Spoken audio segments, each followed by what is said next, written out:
So, you're ambitious. You have big dreams. You want to be successful. And ultimately, you want to live the life you've always imagined. But there's a problem.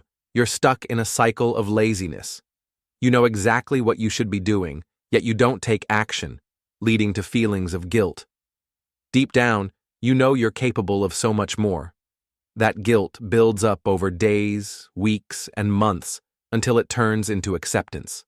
And then, a new year arrives, bringing back the same goals as last year. You start strong, fueled by motivation, but also a bit of overconfidence. Before you know it, procrastination creeps in, like that one relative who always shows up uninvited. Your lingering procrastination soon turns into a daily cycle of laziness. Before you know it, you've labeled yourself as a lazy person. So how do we break this cycle and free ourselves from it? There are plenty of videos on the internet about procrastination, but most only address the symptoms, like deleting social media or removing distractions. While these may help in the short term, they fail to address the real issue. The root cause of procrastination can be summed up in one word: inertia.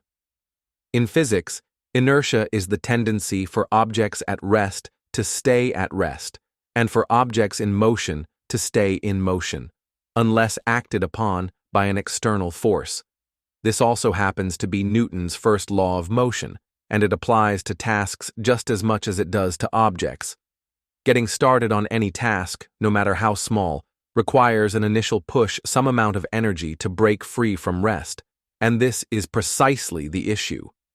We perceive that initial push as too big and too difficult, so instead of tackling it, we avoid the task entirely and distract ourselves with cheap dopamine-inducing activities. So to break procrastination, we need to break inertia, and there are two ways to do this. Getting started is the most difficult part, so make this as easy as possible by reducing the stakes and taking the smallest step forward.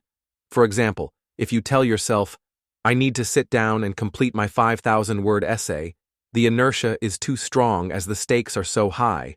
But instead, if you tell yourself, "I'm only going to write 50 words," the feeling of inertia is much lower.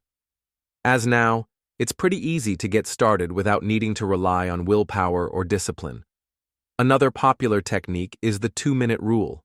If you don't feel like doing the work, just tell yourself you'll do it for 2 minutes and then stop, should you want to. For example, you don't feel like cleaning your room. Put on a song, clean your room, and stop when the music stops. The best part is, usually you'll continue longer than 2 minutes, or you'll end up writing more than 50 words.